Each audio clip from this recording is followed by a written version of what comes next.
दिन में टेलीफोन कर्मचारी राति रे करती चोरी।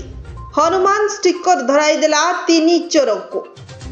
बेश पोशाक सांग को नामी दामी कंपानी जोता ता सांग को पल्सर बाइक। जी देखिब संभ्रांत घर पिला बोली कहब किंतु सेमानकर असल परिचय पदारे पड़ी।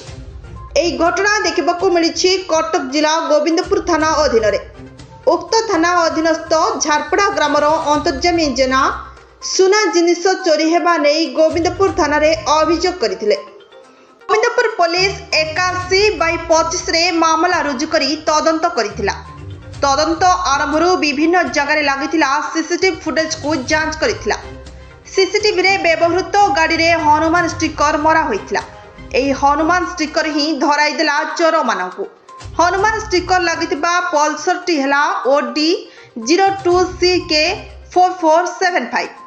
एही गाड़ी को व्यवहार करुथिले उक्त थाना अधीनस्थ बड़पट सुंदरपुर ग्रामर मिथुन भोई ओरफ चिकू बयस 26 वर्ष, राकेश बेहरा ओरफ राकेश बयस 26 वर्ष, बैद्यनाथ बेहरा ओरफ दीपुन बयस 35 वर्ष।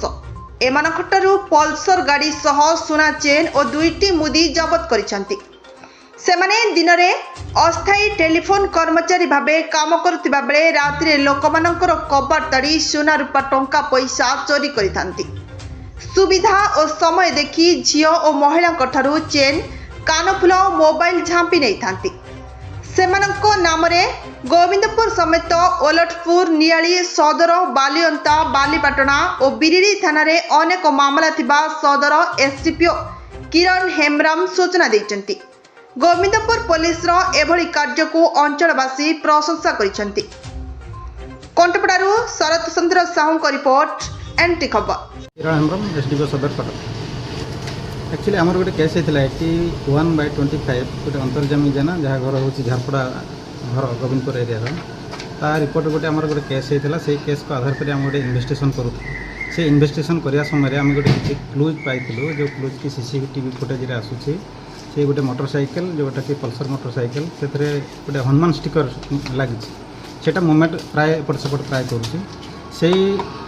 तदंत करने भितर 3 जनकर आम आइडेंटिफाई करूँ। से 3 जनकर ना हूँ गोटे मिथुन भोई आलियास चिकू आ गोटे राकेश आलियास राका बेहरा आ गोटे दीपू आलियास बैद्यनाथ बेहरा। एम घर समस्त हूँ बड़पाट सुंदरपुर ये गोविंदपुर थाना एरिया एम कौन करते कि दिन बेले टे माने बुलाबुली करती जहाँ घर ताला पड़ी से टार्गेट करके राति ताला भांगी घरे पशिकी जहाँ सुरा गहला टंका पैसा नहीं जाती।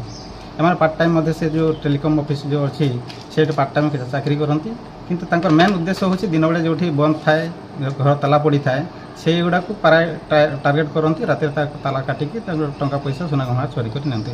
एमाने बहुत प्राय कन्फेस कर मानी जो स्त्री लोक मानक एकुटिया देखिले सुना चेन छड़ेबा मोबाइल छड़ेबा ये जो नियाड़ी अल्टपुर सदर थाना एरिया मन बहुत क्राइम सेमती छड़े मोटरसाइकेल जो ये करेंगे छड़ा छड़ी कर नहीं चल सी अच्छी केस आगुरी केस अच्छी से बहुत किसी मानी जोटा कि आम भिन्न भिन्न केस रिमांड देवु। रिमांड दरकार पड़े आउ थे रिमांड चोरा जिनस जबत हाँ पाखर आम 2टा सीज कर 2टा गोल्ड रिंग आ गोटे गोल्ड चेन रिकवरी कर।